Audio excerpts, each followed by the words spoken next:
Hello and welcome back again to part 3, brainstorming. Let's jump on in, get this going. Brainstorming, free writing.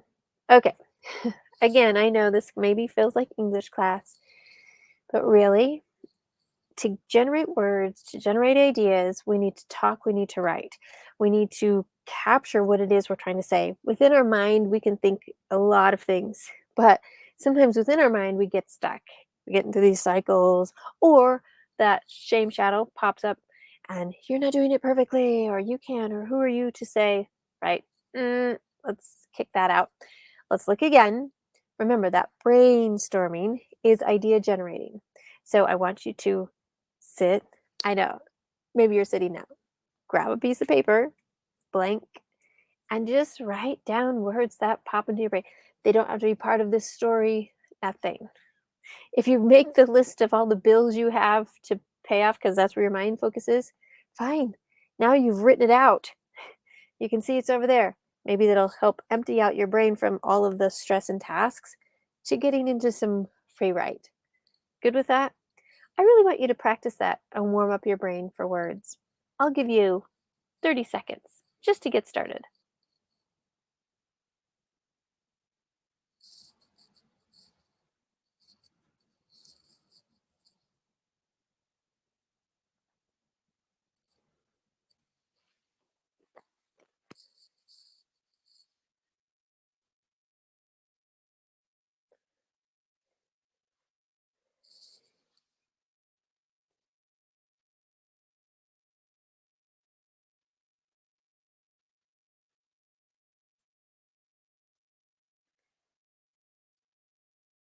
And there you are.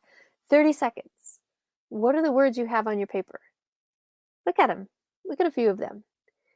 If they're ideas, words that connect with this story that you want to share, awesome. If there are words like you just had to get them out of your head, awesome. Okay, gonna geek out a little bit. Yeah, I'm a huge Harry Potter fan, and not for the reasons you might think. But I'm going to talk about a character. Okay, Snape. Why am I talking about Snape? Okay, I don't know if you've read the stories, but in the fifth book, Professor Snape has to teach Harry how to close his mind to the evil Voldemort. You love that sign, Voldemort? The idea is one person needs to close their mind so that the other person can't penetrate in and steal their thoughts or know what's happening or the emotions or feelings. Okay, pretty simple. What is interesting is that in reading this part of book, we find Snape taking from his mind different thoughts, stories. He takes them out of his mind and he safely store them in a pensive. Okay, why is that? He doesn't want Harry to see what he's been thinking about, what he knows, other deep secrets, or whatever. Okay? So, this brainstorming idea, here's the connection.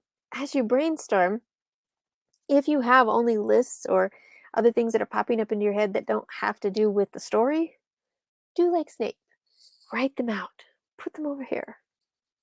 Then start again with your free write. Cool? All right.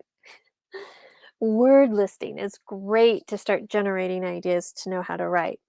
You can just create up a whole list of words. Here's a quick little picture. What, who, horn, one, fish, I, me, this, lose, blood, egg, dog, noise, eyes, ears, hair, root, tongue, mouth, burn, fall, stone, rock.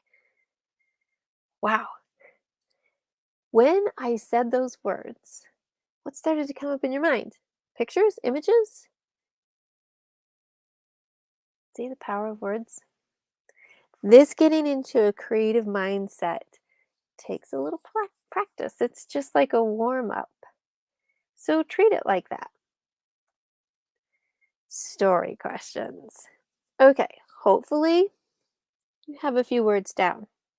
And again, this is a trainee that I recommend that you go through a few times so you can pause. Start again. Pause. Do your writing.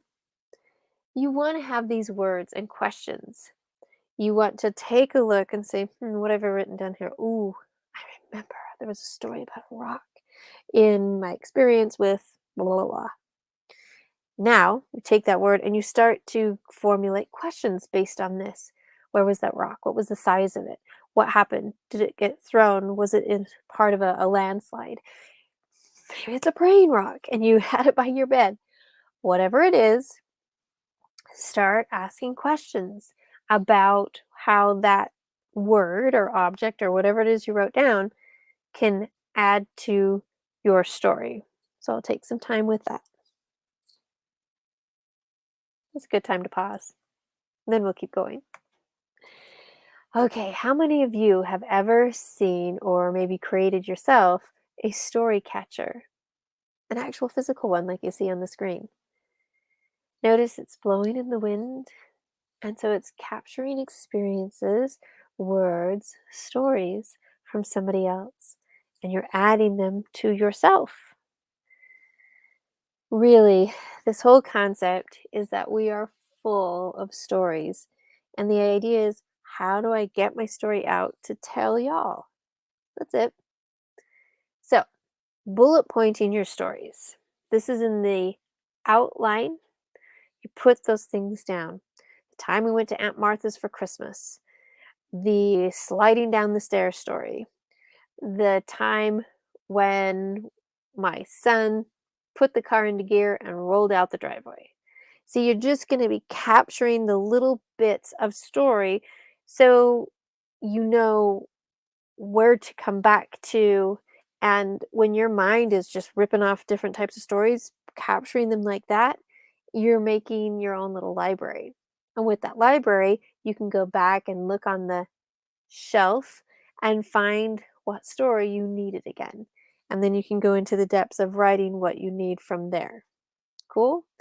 I like to think of it as you are creating your own inventory for your own writing shop. Create your own Barnes and Noble, so to speak. And everything on the shelf there, the bullet points, are something that you can go and reach and grab and go, now I remember this. Sometimes you have bullet points down that you're like, this is a great story. Might not match here in chapter 2. So I'm going to move it over here to chapter 6. What am I talking about? When we get to the outlining, you'll know more. But that whole idea is to build yourself a library and put all of your stories on the shelf as those bullet points so that you can develop them deeper. Cool? Now, organizing things onto a map is huge. Maybe you've got one word that spurs off all of these different words, experiences, stories. Really fun. Remember, this is not about perfection. This is the messy part.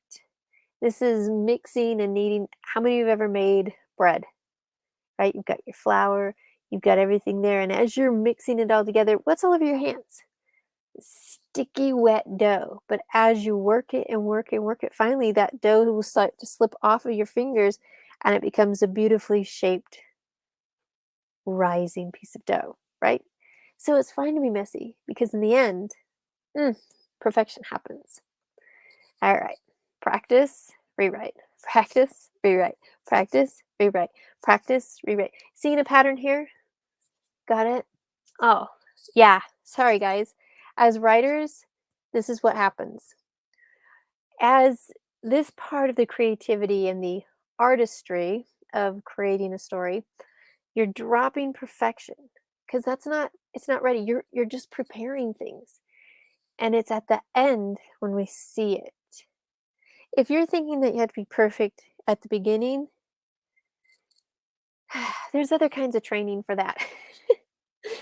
Because you have to drop that. And remember this genre. Practice, rewrite, practice, rewrite, practice, rewrite. It is part of how the refining of writing happens. And as a side note, I have another training that helps you that when you first start writing, most likely you're going to write a victim story. Then through those rewrites, you'll probably write your survivor story. Oh, it's the same story, but the perspective starts shifting. I even bet you'll practice and write again, and out will come your thriver story. Similar to what we're talking about here today. Wink, wink. Why? Because they practiced Got it? Okay. You might even have a victory story at the end of everything because as you go through the process, you drop things off that are weighing you down until you can get that flow of what the beauty of the story is. And it is awesome. All right. So, the next part we're going to talk about is part 4, which is our audiobooks and reading books. I know we barely touched on this, and I'll explain a little bit more on the next training. We'll talk soon.